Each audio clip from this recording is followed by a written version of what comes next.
Welcome to today's Explainer. We're diving straight into some seriously intense geopolitical arguments laid out in a recent Sky News Australia segment. We're talking about the ongoing U.S. military strikes in Iran.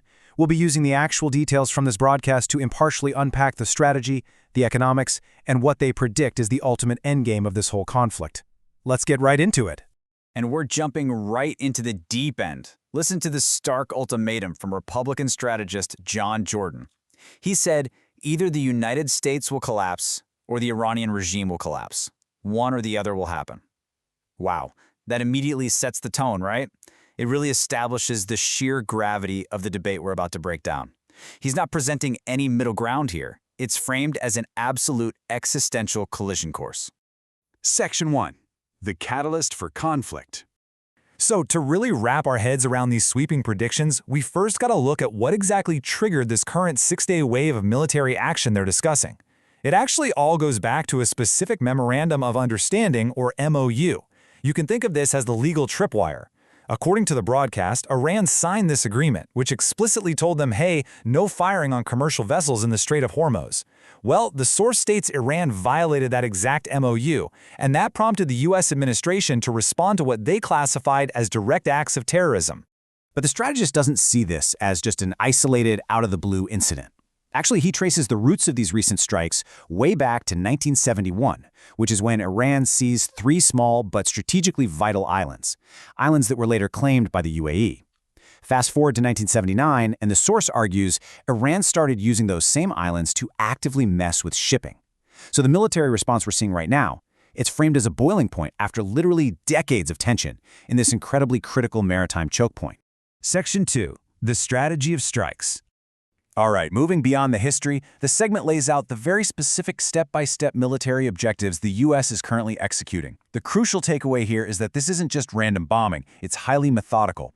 Jordan outlines a precise 3-step strategy. Step 1, take down the air defense network. Why? Well, doing that allows U.S. aircraft to operate with total impunity over Iranian airspace. Which brings us to Step 2, rolling up military targets around the clock, just hitting them continuously. And all of this serves Step 3, completely degrading Iran's ability to interfere with the Strait of Hormuz.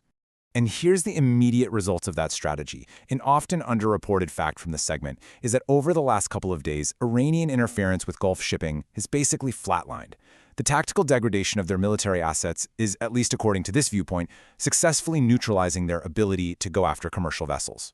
Section 3. Economic fears and realities. Now, obviously, anytime you have massive military action in the Middle East, it instantly triggers global economic anxiety, right? The anchor rightfully pushes back during the interview, asking if expanding targets to places like Kharg Island might trigger a profound global recession, specifically by crippling oil and fertilizer supplies.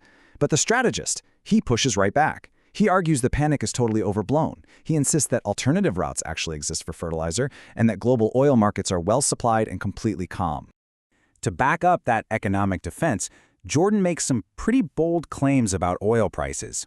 He argues that, despite the media hysteria, oil prices during this current conflict are actually lower than they were during the peak of the Ukraine war.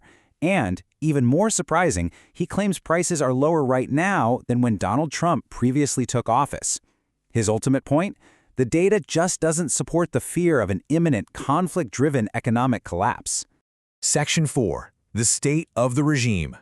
So you might be wondering, and the anchor naturally asked this too, if this military campaign is so incredibly effective, why is Iran still standing?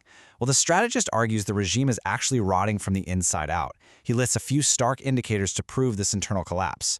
First off, he claims the top tier of leadership from just 6 months ago is gone, like completely gone. The regime is now relying on what he calls 3rd, 4th, and 5th string officials. On top of that, he says their military has been effectively neutered by the strikes.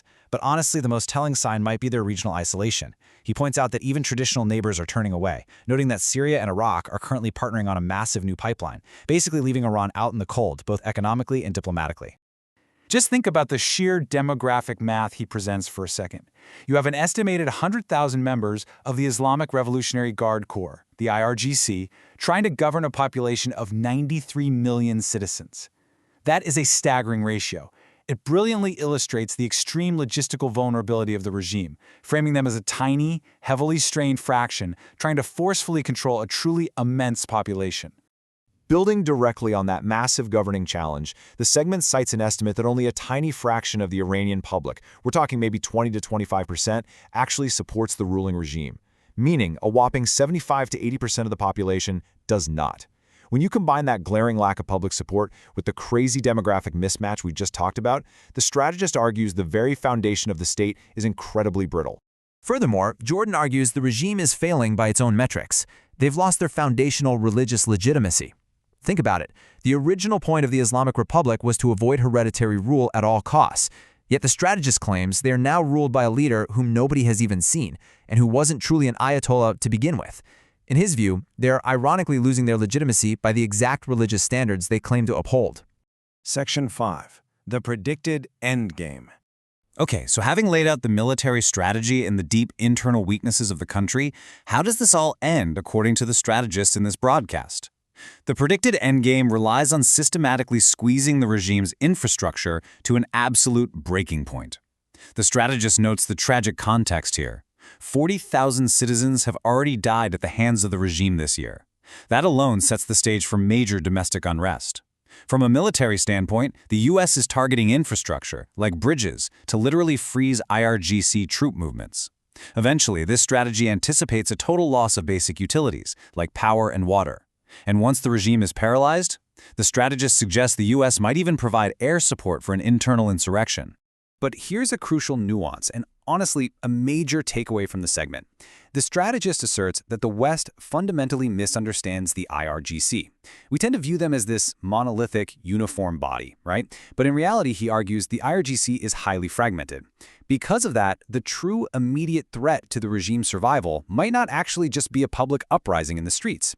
Instead, it might be a violent fracturing from within the government and the military apparatus itself. Which brings us right to the core thesis of this entire strategy. As we wrap up this explainer, we're left to ponder the central, provocative question raised by this segment: can targeted, methodical military degradation from the outside truly force a deeply entrenched, 40-decade-old regime to collapse from the inside out? It is a high-stakes gamble of geopolitical pressure, and honestly, only time will reveal the answer. Thanks so much for joining me for this breakdown, and keep seeking to understand the why behind the headlines.